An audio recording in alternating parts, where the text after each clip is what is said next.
Current negotiations, unfortunately, are at a standstill. What we have is the two sides ratcheting up rhetoric and also different provisions in essence, test the mettle of the other side. Remember, this was something that was started by Donald Trump.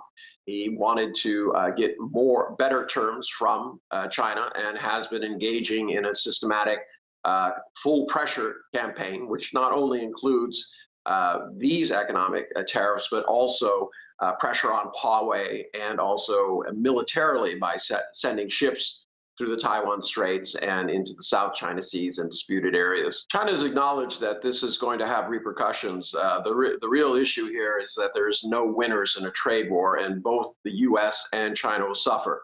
This comparison of who's going to suffer more, I guess we will see. There's a strong feeling that because China has been very strategic in the implementation of goods worth 60 billion additional tariffs, they've gone from 5 to 25. They have not done a blanket 25.